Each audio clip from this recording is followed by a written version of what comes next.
menjalani hidup ini layaknya sedang melangkah ke anak tangga pertama.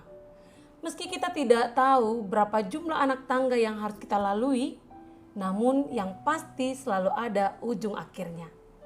Sebelum kita melangkah, mari kita awali dengan tetap setia merenungkan firman Tuhan. Mari kita berdoa. Damai sejahtera yang melampaui segala akal, kiranya memelihara hati dan pikiran kamu sekalian, di dalam nama Tuhan Yesus Kristus.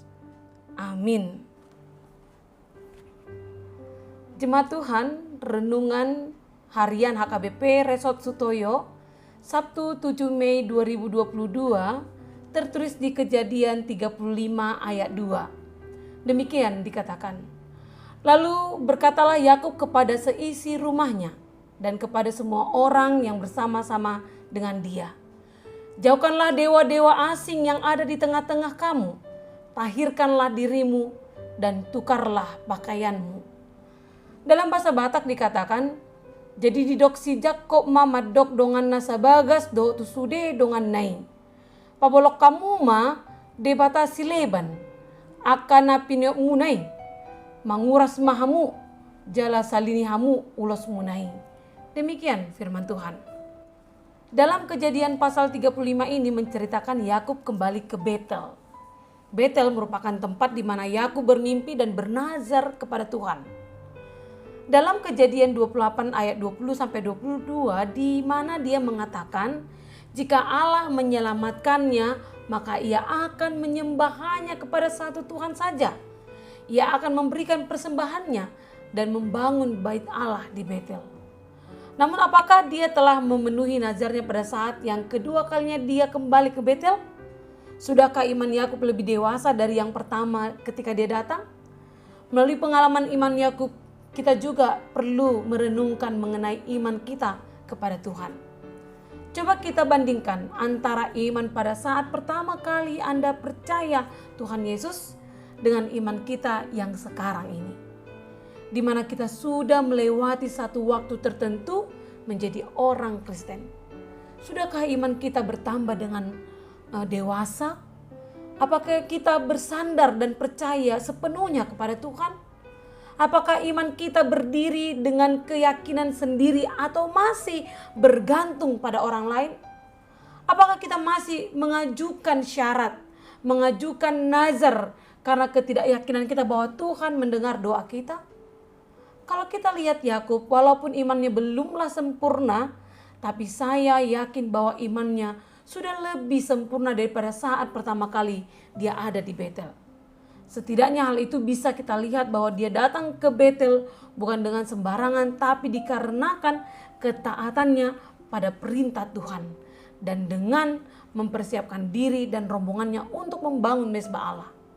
Firman Tuhan yang menjadi renungan kita hari ini menyatakan bahwa lalu berkatalah Yakub kepada seisi rumahnya dan kepada semua orang-orang yang bersama dengan dia. Jauhkanlah dewa-dewa asing yang ada di tengah-tengah kamu. Tahirkanlah dirimu dan tukarlah pakaianmu. Ada 3 perintah yang merupakan peraturan khusus yang disampaikan apabila menjadikan dirinya sebagai mezbah di hadapan Tuhan, berhadapan dengan Tuhan, yaitu yang pertama, jauhkanlah dewa-dewa asing. Lalu yang kedua, tahirkanlah dirimu. Dan yang ketiga, tukarlah pakaianmu. Apa maksud peraturan itu semua?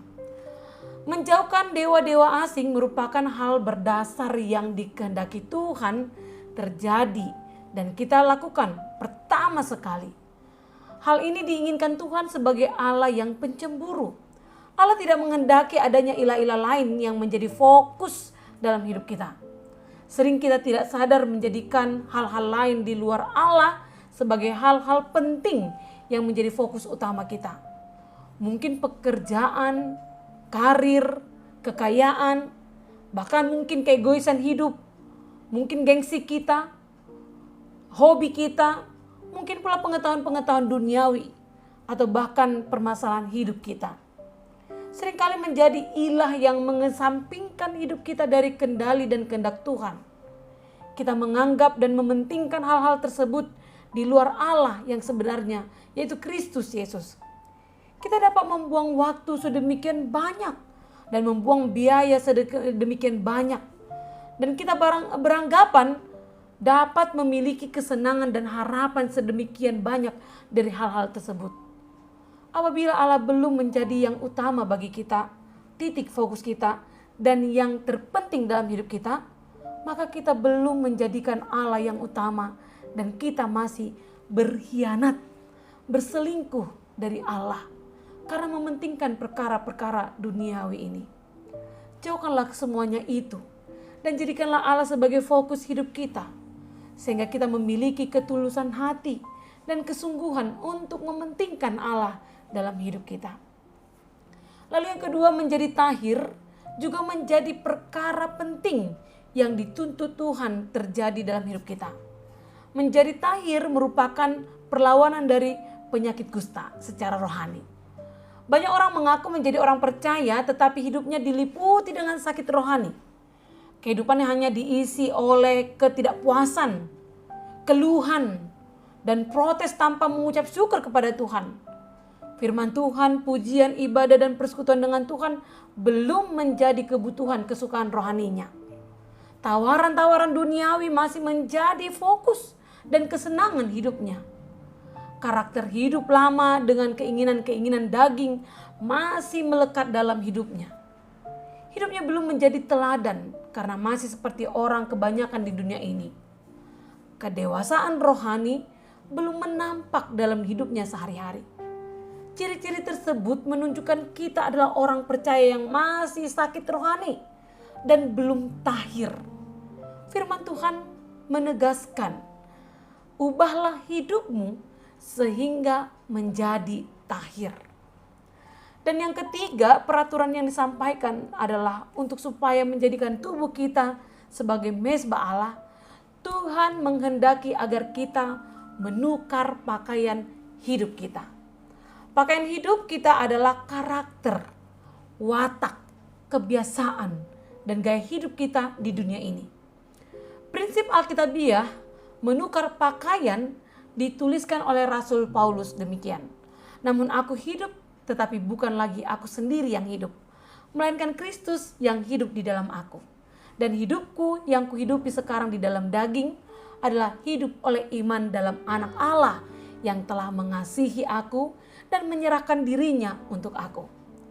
Hidup dalam Kristus yang mengandalkan Dia, memuliakan Dia, dan yang menyerahkan seluruh hidup kita kepada Dia. Itulah yang menjadi indikator penting bagi kita untuk mengenakan pakaian baru sebagai pengikut Kristus. Bukan pakaian yang baru kita beli, tetapi Kristus yang telah menyelamatkan kita. Semoga kita dapat menghidupi perintah Tuhan dan lebih mencintainya dalam hidup kita yang tentunya harus kita mulai dari keluarga dan seisi rumah kita. Seperti yang dinyatakan oleh firman hari ini. Amin, kita berdoa. Terima kasih Tuhan untuk firman-Mu yang kembali mengingatkan kami untuk mengutamakan Engkau dalam hidup kami. Dan menjadikan Engkau Allah satu-satunya dalam hidup kami yang telah terbukti berkuasa atas segala ciptaan. Oleh karena itu ajarlah kami menghitung setiap berkat yang kami peroleh dari-Mu Tuhan, agar kami lebih bersyukur dan menaati Engkau saja. Jauhkan kami dan keluarga kami dari kuasa roh dunia ini, yang sering sekali menjauhkan kami dari kasih-Mu. Biarlah Engkau memampukan kami untuk mengarahkan hidup keluarga kami hanya kepada-Mu saja. Terima kasih Tuhan. Amin. Jemaat Tuhan, selamat menjalani hari-hari Anda dengan berfokus kepada Tuhan. Salam sehat, Tuhan memberkati.